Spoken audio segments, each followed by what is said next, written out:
The following was recorded in front of a live studio audience at the Studio 21 Podcast Café. This is the United Podcast Network.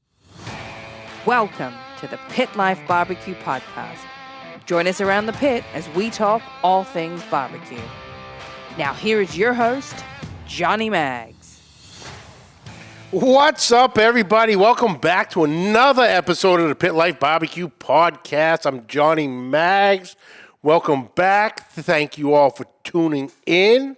If you're new to the show, welcome. Got an exciting show today. I say that every week, but they're all exciting, Christy. It's because they are. Heck yeah.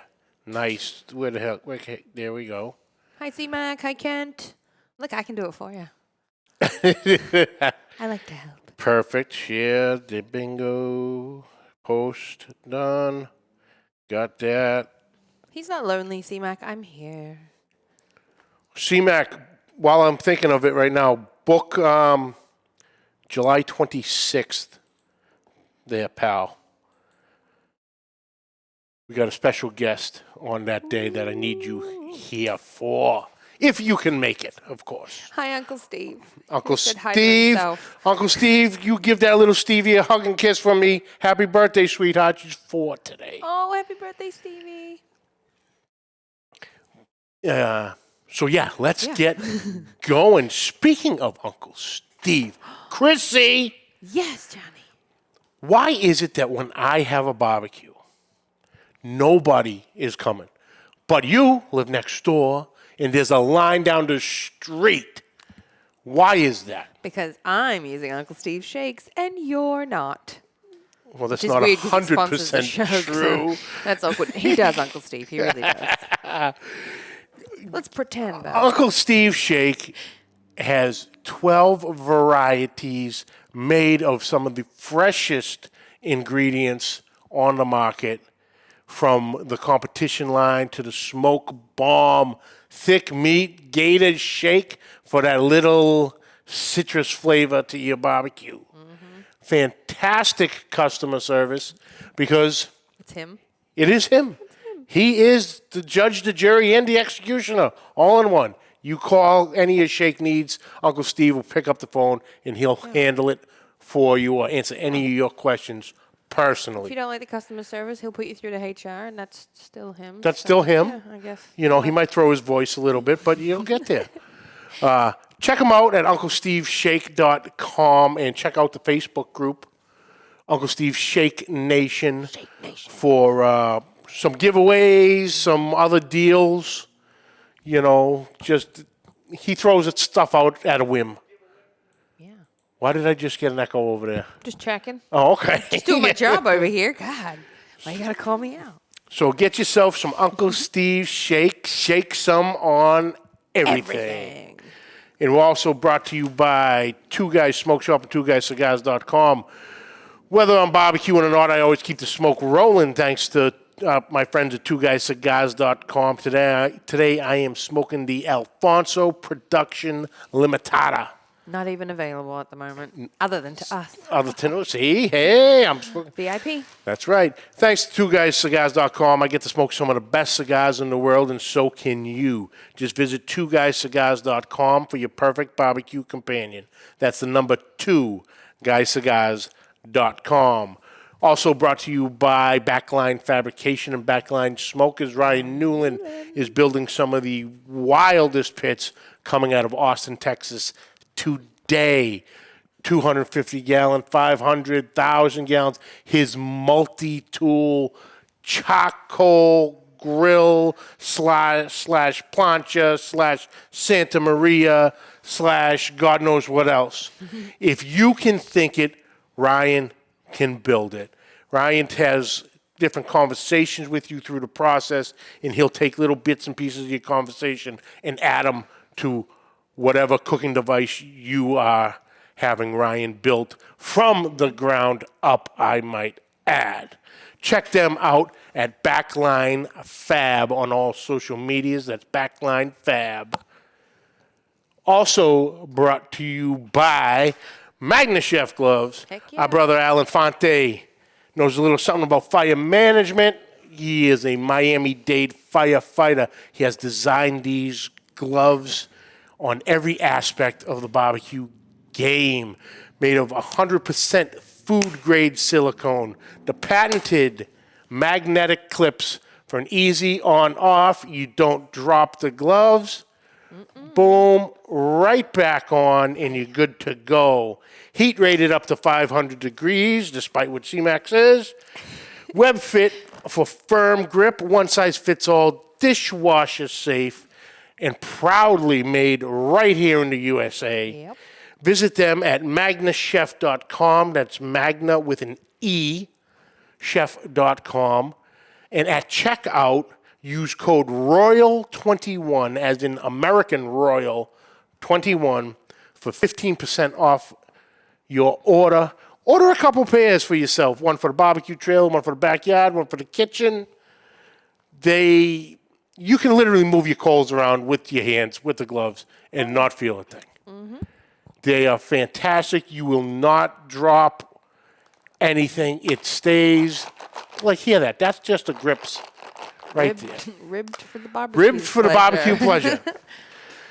So check them out at magnachef.com. Magnachef, master the fire. It also brought to you by Custom Cutting Boards are us.com. Ian Hemming is making some of the best cutting boards out there on the market today, coming out of Magnolia, Texas. I call these cutting boards the Yeti of cutting boards. Mm-hmm. I've had mine for at least 4 years now, and they take an absolute beating, and they are still pristine. From the dishwasher board, so your standard countertop size board, to the massive 18 by 36 brisket board, and to the newly on the market pizza board for that perfect slice every time. I still gotta get one of those. I'm so bad at cutting they're awesome. All the grooves right there, so your roller goes right through. Perfect. Check them out at customcuttingboardsrus.com. That is the letter R, us.com. Boom. Done. Perfect. How about that? Look at you go. I'm getting good at this. No. It only took me 4 years. Yeah. But let's get right down to it. I'm excited to talk with this gentleman. You've heard him on multiple shows as an embedded correspondent on the Barbecue Central show. He has been helping the boys, Len and Jeff, at Baseball and Barbecue out as a guest host. Rogue Cookers on Facebook, and, competition and the whole barbecue scene. Coming out of Bulverde, Texas, Mr. Doug Scheiding. Doug, what's happening, brother? Man, happy to be on, Johnny. Thank you for having me. Thank you for taking some time. You got once again. I got to really dig deep in some of the guests, because you got a jam-packed day. You're with me now. I set it up that way. But you're first. I Coming appreciate in as starting pitcher, Johnny Mack, Salem, New Hampshire. I appreciate that, brother. I appreciate that. So first and foremost, for anybody who doesn't know you, who is Doug Scheiding? What was your barbecue journey like getting into it, and also up to now with Rogue Cookers? I'll try to give you the condensed version, because I've given pieces. I don't know if I've given the whole kind of 3-part scenario ever. So Doug Scheiding, recovering engineer, aerospace engineer, did that for 20 years. And that got tired of being behind a desk. So actually my day job is business brokerage and equipment appraisal. So I like to say I do that from 7 to 3 or so. And then I do barbecue 5 to 9 and on the weekends, and, a little bit extra in between. But I never used to cook. And I used to play competitive tennis, hurt my knee, couldn't do that anymore. But I had a Smoky Mountain. Someone got it for me, and, as a present or something. I used that thing 3 times, hated it. So I went back to my microwave. I was microwave boy is what my wife used to call me. But bought a Lynx grill, gas grill, high-end grill, which by the way, I never use anymore. And I was watching TV, I was a Food Network star. I've got a crush on Bobby Flay, Alton Brown, a few others, but I watched Aaron McCargo. If you remember him, Big Daddy's House, he was from New Orleans, had the earrings. All right. When he won I think season 4 of the Food Network star. And so he had a show, Big Daddy's House. So I was watching him make some ribs, and he had put Coke in it when he wrapped his ribs. And to this day, I still use Coke. Yeah. But anyway, when he wrapped his, I'm like, and the day before, oddly enough, we have a spare car that I hardly use and the battery gets corroded. I just cleaned the battery terminals with Coke, and I'm like, damn, that'll probably tenderize some meat while you're cooking. So I started getting in, but then, of course, at that time, this is probably 2008. I was using the oven. Fantasy baseball draft. We have a throwdown, cooking throwdown. So that our first one was ribs. I thought my ribs tasted better, but my competitor had smoke on it, and so that kind of put a bug in my ear. And I watched actually John Marcus. I figured it out again. John Marcus on the Barbecue Central show, which by the way is big shoes to fill since Greg was on last week, the GOAT. But he did a show called All-Star Barbecue Showdown with Chris Lilly and stuff. And so I actually saw that the same weekend. My neighbor had asked me to participate in a month or so of a barbecue competition. So I'm like, bucket list. We'll do it once. So we practiced and stuff, went down there, and it was an IBCA event. And lo and behold, we got third place, 2 belt buckles, second ribs, third in his ribs, my brisket. And we got third out of 53 teams. And so then that's when the hook was kind of set. So then we actually started cooking, and I cooked with him for 4 years, and then broke off in 2013 and formed Rogue Cookers. So I don't think I've ever kind of put it all together. Those are kind of the 3 steps of me getting into barbecue. Perfect. In your opinion, what would traditional barbecue be? Well, now this is a religious question. We're already getting into religion, right? Hey, I appreciate it. It's the hard-hitting questions. Yeah. Well, all right, let's go back. Recently there was a best moments of on the barbecue, the Central, where there was the argument between Meathead and Greg of what barbecuing is. Barbecuing to me is the overarching umbrella. Yes. Up in New York, and not hating New York or anything, but a lot of times people say barbecuing up there is burgers and other, thin things that I don't know what the name is, but sometimes called hot dogs. Guy Chisholm, that's for you.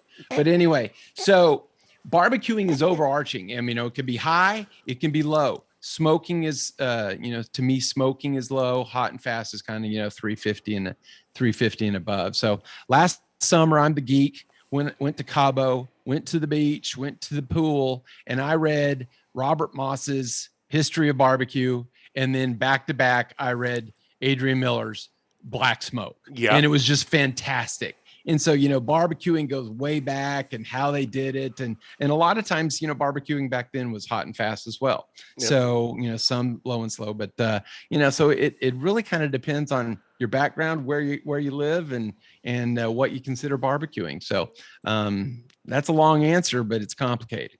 It is a very complicated question because like you said, especially, me being up here in the Northeast, that term barbecue is, just like you said, some burgers and dogs on the grill. That's a barbecue.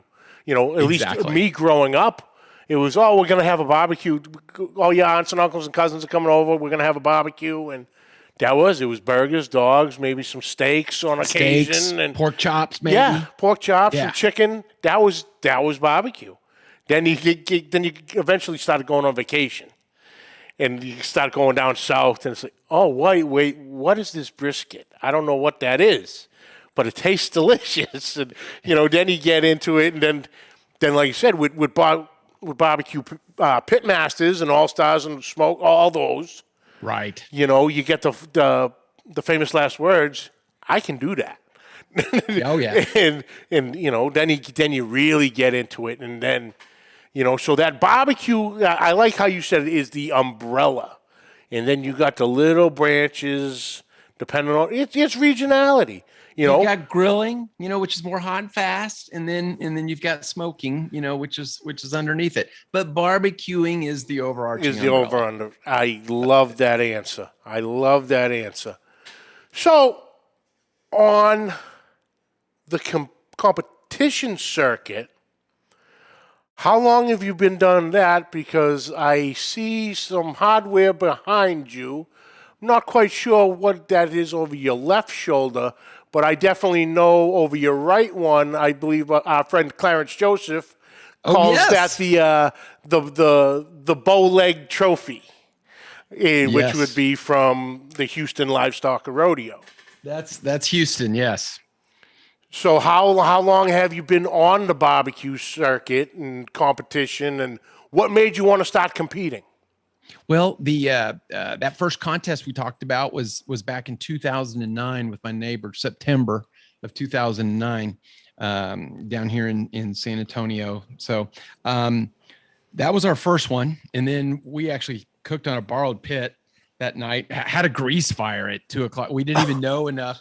We had it, tilted so the grease was going into the firebox. So at 2 a.m., I just was going to sit down and, rest my eyes a little bit. And all of a sudden we hear this fire and we pop up and, we were cooking fat side down. And that's another, reason to cook fat side down towards the heat, because it protected our meat that day and wound up getting through. We could barely cut through with an electric knife that the fat on the bottom. But so started doing that and cooked with on offsets for a while. We eventually, he bought a gator pit and I bought a trailer, and I built the trailer out as a kitchen. Mm-hmm. And so I had the trailer. He had the gator pit, cooked on that for 3-4 years and did quite well. That's what Clarence, our buddy Clarence Joseph, got first until he got the second mistress, his Jambo. Yeah. So I thought he'd never give up that thing. But so we did that for a while, and then I actually did pretty well at a contest without my partner, and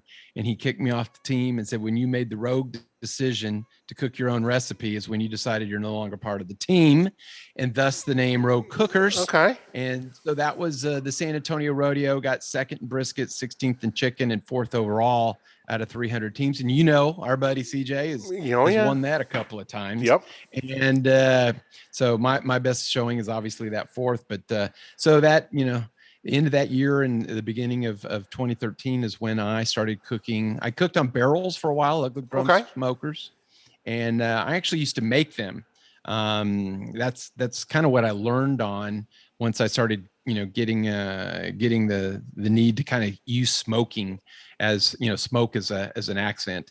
And so I made them for a while, did them for fundraisers and, neighbors and things like that. But went to a contest when, it doesn't get cold down here too much, but, this was in January and wind was blowing and it was, below 30 degrees. And I never could get my barrels to settle. And it was the white, nasty, billowy smoke. Yeah. And all weekend. And my food tasted like charcoal. And I said, I'm not going to blow $800 to $1,000 on another contest and have my food taste like charcoal. Mm-hmm. So when we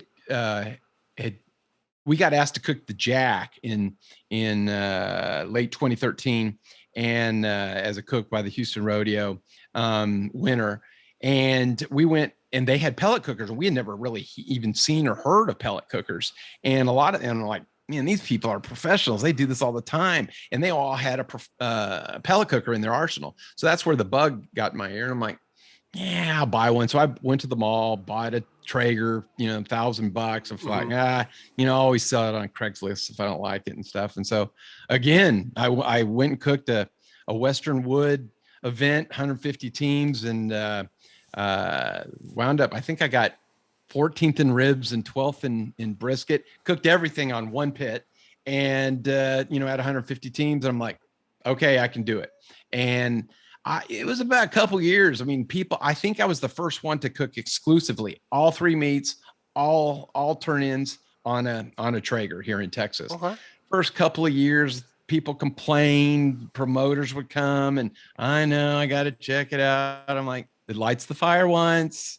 Yes, it's auger controlled, but if we're going to throw out the electricity, let's throw out the barbecue gurus and stuff like that. It's a barbecue contest. It's not a fire management contest, is what I used to say.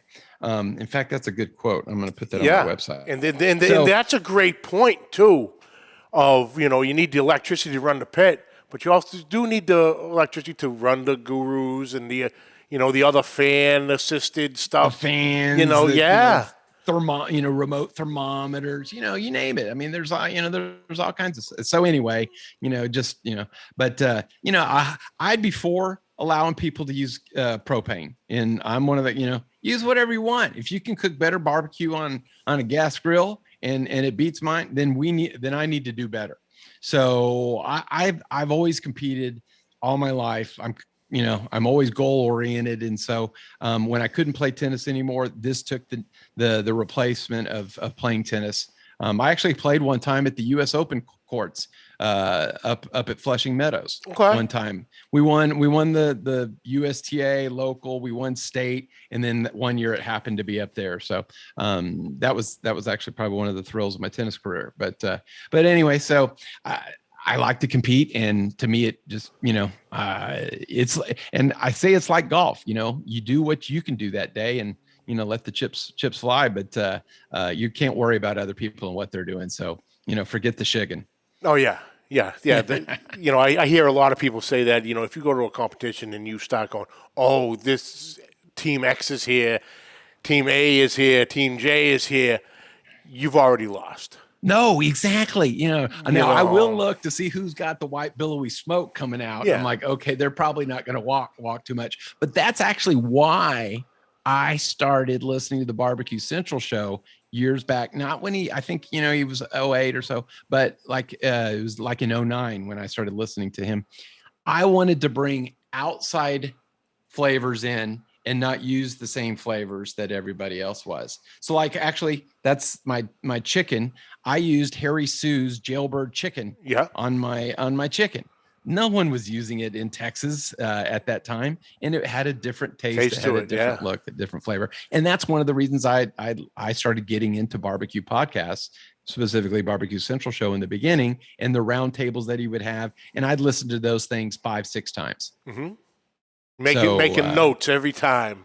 Yeah, the Darren Worths and so anyway, so Jim Elsers and stuff. So yeah, Rod Gray and all the biggies from back then. Yeah, because I'd sit there, like I said, watching, listening to the different shows, but watching Pit Masters and All Stars and Pit Masters.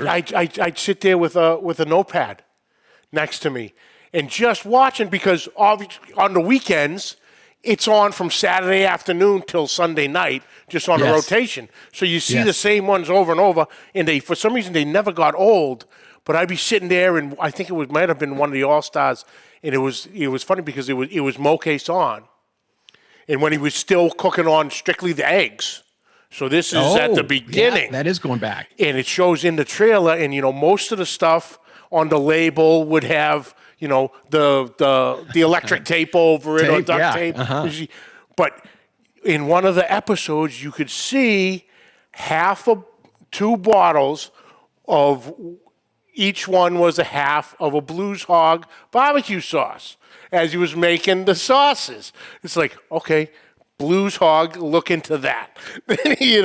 And you just started. I started using Blues Hog for the same reason, and other rubs, and Butcher's Barbecue, and back I used the Fab B, back in the day for injection and stuff. So I was bringing those, and experimenting. Being an engineer by education, I like to experiment and do different things, tweak a variable or two. So yeah, that's exactly. And I was like you. I had my little Apple Nano 6th generation, my small one. When I worked outside in we've got 5 acres. We live in the sticks, you know, in Bulverde, Texas. But you know, there's always trees to cut, trim. Mm-hmm. There's always, you know, weeds. So anyway, I'd work outside for 2, 3, 4 hours, and I just listen to the podcasts through that medium and stuff. And so that's actually how I, you know, a lot of people take classes now. That's the original way of taking a class, is listening to,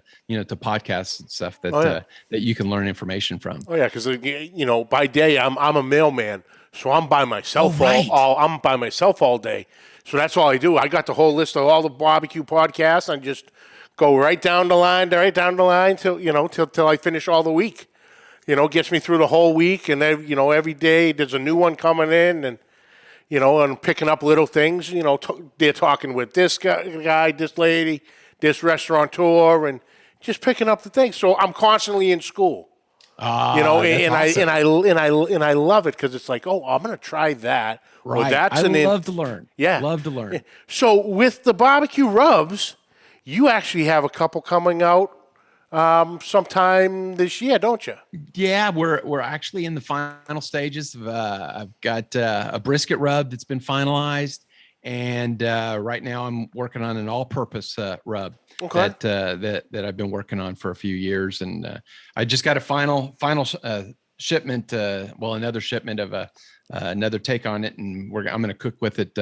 I've got my outlaws coming in this weekend, so I figured I'm going to be needing to be by the grill quite a bit this weekend. Absolutely.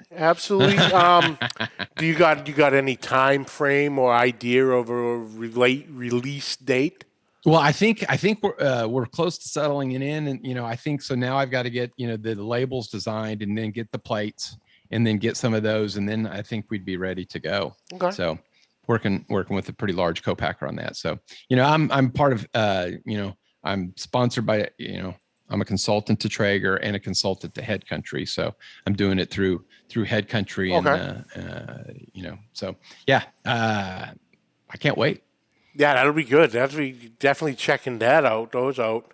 I never thought I'd make a rub, because here's the thing. I used to make my own rubs back in the beginning, but my supplier changed smoked paprika, and my ribs were off for about 3-4 months, and I finally tracked it down that they were using a different. I can't ever have consistency in that. But commercial rubs, you should have consistency in, and so that's why I like to use mainly commercial rubs. Yeah. But when I'm cooking for myself for catering or backyard, a lot of times I'll just use my own. Yeah, I'll play around here or there. You know, people have asked me, you ever think about doing your own? And I'm like, yeah, you know, playing around. But it's just with me, it's so, everything's so hectic. You know, being a mailman, I'm working 6 days a week, Monday through Saturday. Yeah. So I got Sunday.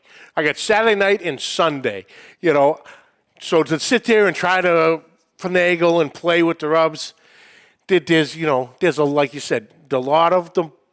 There's so many rubs on the market today, and there's so many that are incredible. Everyone's done the heavy lifting for me. There's too many. Too many. But then after using them for a while, you think, I think I can do a little better. Yeah. And so, you know, but I always mix and match. Yeah. So like my brisket, I normally have 3, you know, commercial rubs that I normally use. Yeah. You know, so now, yeah, it's all mix and matching. Most people under season their meat, and they need to put more seasoning on it. Yeah. Yeah. That's a different story. Events coming up. What do you got coming up? You know, we're at technically the beginning of summer. So, you know, at least calendar-wise. We're blazing hot. Normally, our last event for before summer is Memorial Day, Bandera Rodeo. I've only done 3. That was going to be my 4th one of the year. I did the San Antonio Rodeo, Houston Rodeo, and then I did another one, fundraiser for tortoises. Okay. I'm all about the animals, not necessarily. I don't have kids, so when, you know, all this stuff, kid stuff, but. They didn't have the Bandera Rodeo. So, and then all of a sudden we started having August weather in June this year. Yeah. We had it was the hottest June on record down here. About half the days were 100 degrees. So I've gone to cook-offs, and I've lost my last 7 pounds at a cook-off, you know, cooking for 36 hours. So I'll take it off till September, and we'll do a couple couple of cooking events this September, but I am doing the Santa Barbara Wine and Barbecue Festival in 2 weeks. So I had met a James Beard voting member. He knew this guy in California that has these festivals. And so I helped them bring barbecue into a beer and barbecue festival. They thought barbecue would go better. And so they have a competition. So I was telling them how, so I was kind of their consultant for the first year, telling them how to organize the competition. They had like 10 restaurants that competed and things. And so I was, with the head judge and kind of ran it. It was obviously non-sanctioned, but so did that for 3 years. Then COVID hit. And then last year they put wine into the barbecue time slot because they make more money on wine. Yep. And people loved it. We served brisket to the VIPs. We took Texas brisket. I was amazed. This is in Santa Barbara. I was amazed at probably at least 10%, maybe 15, 20% of people had really never had good Texas brisket. And they would get it, is this tri-tip? Oh yeah. Tri-tip is king out in California. It's king out there. Yeah. And in fact, when I got off the plane, our first meal off, I got tri-tip, and know what? Lo and behold, it was great. It was sliced thin because it was overdone, and it was gray. And I'm like, gosh, you can't even do tri-tip right.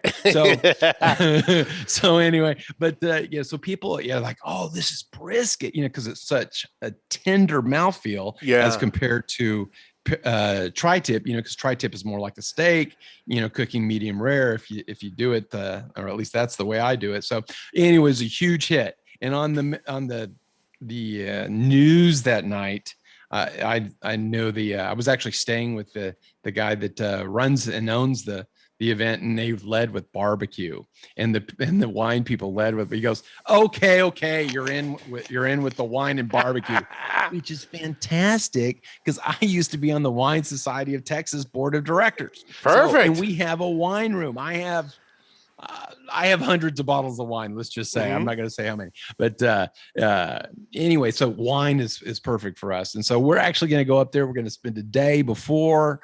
I'll cook Friday night, do the event, and then we'll spend a day after. Got some competition friends from Chicago that were on the team, Girls Gone Wild, Joe Ellen and Mike. They're actually coming down on their nickel and helping me out and stuff. And so, it's a great event. It's right on the beach, palm trees, and 80-degree weather. So, I'll be with wine and the barbecue. Who the hell was I listening to the other day? Billy, from New York. Was it Hometown Barbecue? Oh, okay. Oh, yeah. Billy is huge wine guy. And he did an entire episode, and they were just talking wine. And he goes, I prefer having wine with my barbecue over a cold beer, or over anything. He goes, it just goes perfect.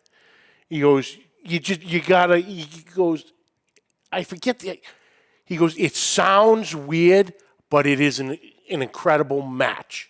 Well, everyone knows Cabernet and steak, so Cabernet Sauvignon and steak and stuff. I actually like Barbera and Red Zinfandel with red meat. So, you can drink like a Viognier or Sauvignon Blanc with fish, and that'll go really well. But with meat, you've got to have a red wine. People have rosés for Thanksgiving or Pinot Noir with turkey. That's a common match that you have at Thanksgiving and stuff. So, I drank a lot of beer when I was younger, but I drink wine. But Friday nights are reserved for bourbon. There you go. There you go. Nothing wrong with that. Nothing wrong with that. And I know, I've mentioned Clarence a couple times. CJ likes a little bourbon. So does, some of my other friends, Darwin and Peter. But, for sure. Yeah. Let's see. Marty, what's happening? Larry, Gray Reiner. Oh, Bill Purvis, Chicken Fried Barbecue. Chicken Fried. Brother Randy Salinas, what's happening? Chapin. Oh, Guy Chisholm. Guy, we'll get to you in a couple minutes. Pat, Peter, Mike C, Luke, Max Baez. What's up, brother? Big Rome, Ken Smith. Yeah, we got a good amount today. The boys are rolling in. So it is 4th of July weekend coming up. So if we all got the invite to the Road Cookers 4th of July bash, what's going on the grill? What's going on the smoker? It's my father-in-law's 80th birthday and on July 1st, Friday. And my mother-in-law passed away. It would have been their 60th anniversary, but my wife and I got married on their anniversary. So it'll be our 33rd. So obviously I got to do 33 years married. So she's put up with me for a long, long ass time. I am going to cook an E3 meat company. If you've heard of E3 meat, Kansas City, E3, Adam LaRoche. Adam LaRoche, yeah. Yep. Spent a little time with the Sox. Yep. Oh, he did. Yeah. He did do well with the Sox. I think he was with us one summer, I think. It's an amazing story. I mean, married his high school sweetheart, lived in a shack when he was making millions of dollars on his in-laws' property and stuff. And after he got out, he bought it all, bought all the neighboring property around, has 1,200 acres in Fort Scott, and raises cattle.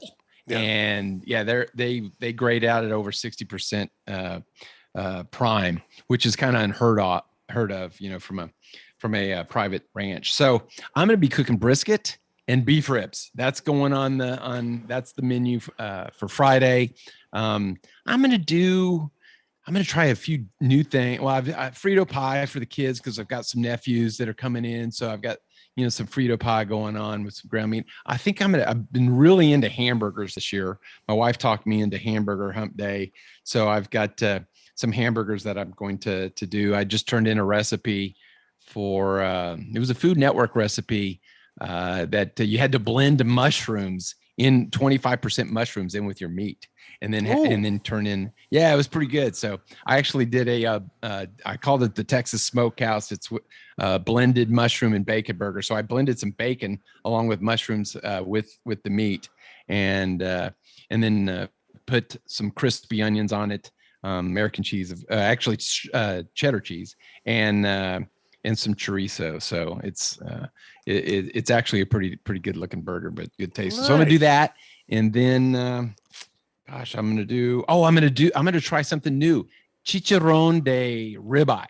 So you fry that's, the steak tips, that you get the cuttings and stuff. Yeah. So I'm going to fry those in some tallow and oil. And then you put that on a bed of guacamole and you use that as a dip. So we went to Mexico and I saw that on the menu and I had already ordered and someone else got it. And I was like, I'm going to try that at home. So that'll be my new experimental recipe or, dinner that I make, or so appetizers probably. So that's probably about it. I bet y'all have a few baseball sirloins or some sort of steaks. Too. Oh yeah. Now with it being the 4th of July, I always take a time out for myself around noontime and to watch one of my favorite sporting events of the year, the Nathan's Hot Dog Eating Championship. Are you going to? Yes. Yeah, the gluttony. What is going on, or do you have any? What's the deal with hot dogs? Because our boy Guy had messaged me yesterday going, listen, you need to ask about a nice hot dog recipe. So what's the deal with hot dogs?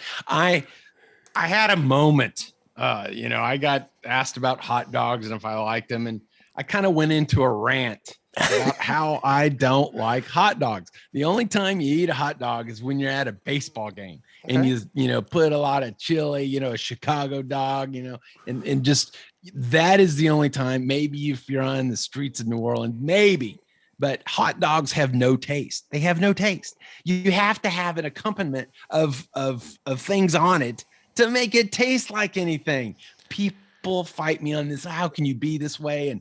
And I mean, I even went on and I had just got back from the beach and I said I was lucky my friend didn't ask me to cook hot dogs for his kids, because I take pride that a hot dog hot dog, sausage is different. Hot dog doesn't taste like anything, and it's never been on any of my Traegers. Never. Okay. All right. Oh. All right. No, you're getting me riled up, and But- yeah, Guy, yes. Well, I'm also going to go throw you a little bit of a curveball on this Okay, one. please do. I was talking to a mutual friend of ours today, Steve Ray from the Owl's Nest Barbecue Show. Who? Exactly. Ottawa? Ottawa, Tennessee. Yeah, the one and the same. Obviously, he says hello. And Howdy, Steve. he was on Ken Smith, who was in the chat. Ken has a podcast, Faces the Places, where he'll hop on his motorcycle and go to the little towns around the Tennessee area and check out like a little brewery or a mom and a pop, five and dime store, or like a watermelon or some type of festival, pumpkin festival. But Steve was saying he's been toying around with hot dogs lately by using what they call dirty water. So he'll be taking different barbecue rubs, diluting them into water, then boiling or steaming the dogs in there, and is saying that it's adding more flavor to the dogs. Do you have an opinion on this theory? Well, I'm guessing if he's doing that, well, two things. Number one, if he's doing that, he's still boiling his ribs, and I've told him for years, stop boiling your ribs. Secondly, if you want to try to impart flavor into a damn hot dog, then put rub in while you're boiling it. How's that? Perfect. He's proving my point. Yeah, he technically is.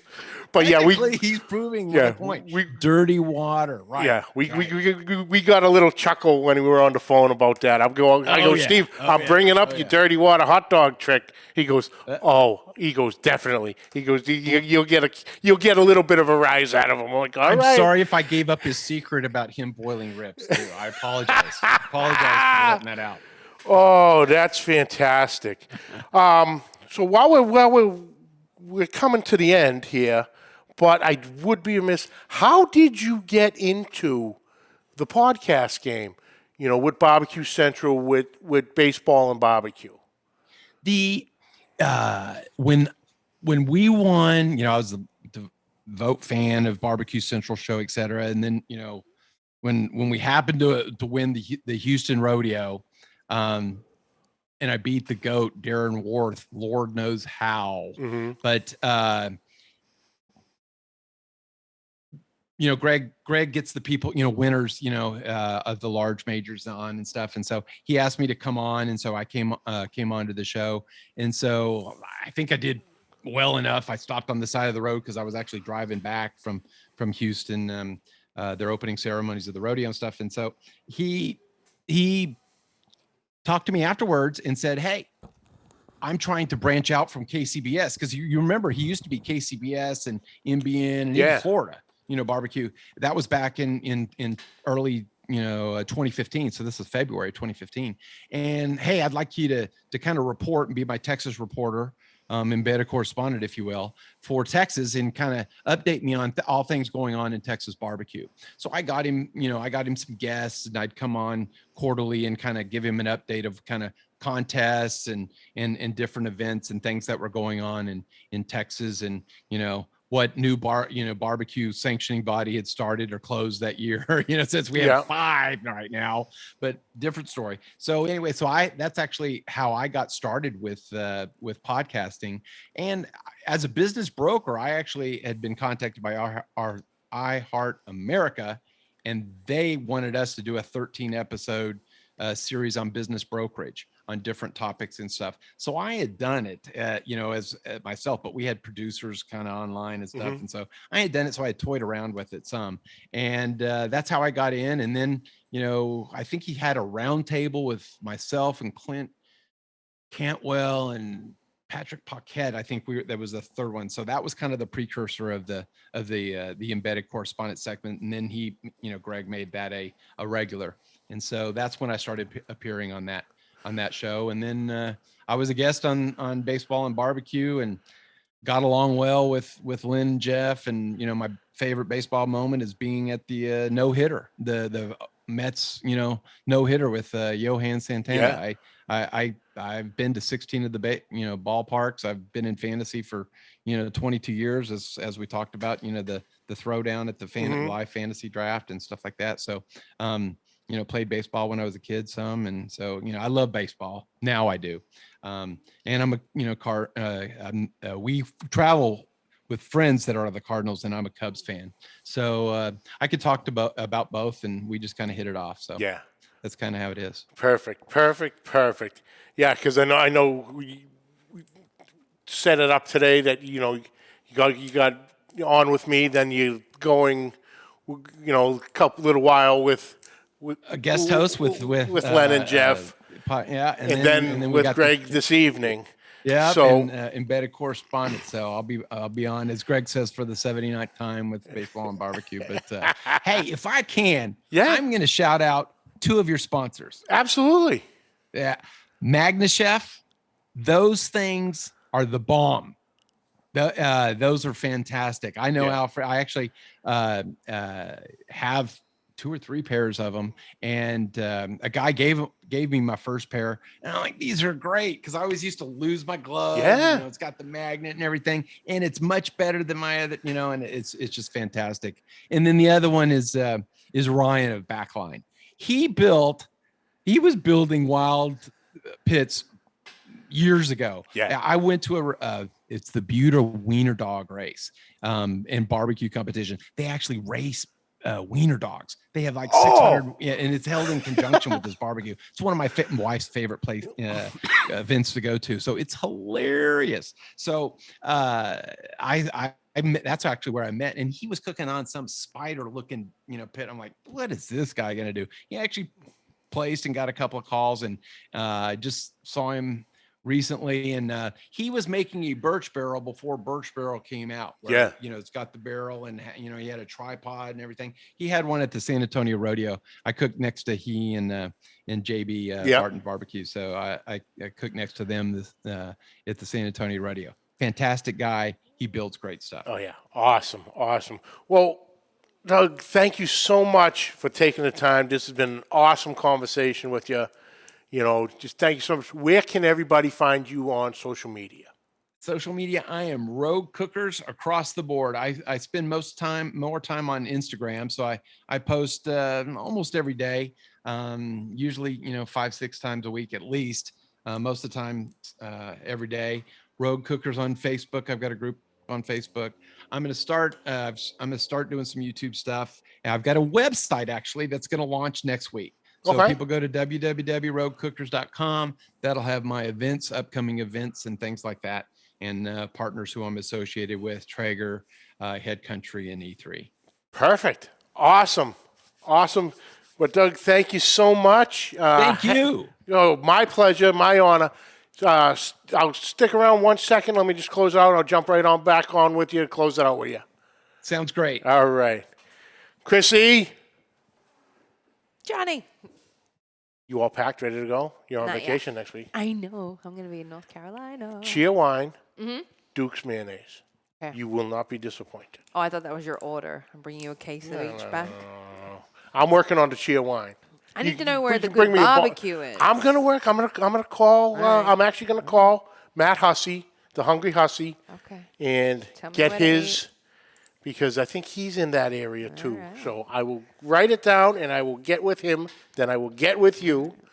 But enjoy your time away. Thank you so much. Everyone have a happy and safe 4th. There will be a show next week. Yep. We recorded it last week with Kel Phelps from Barbecue News and the NBBQA.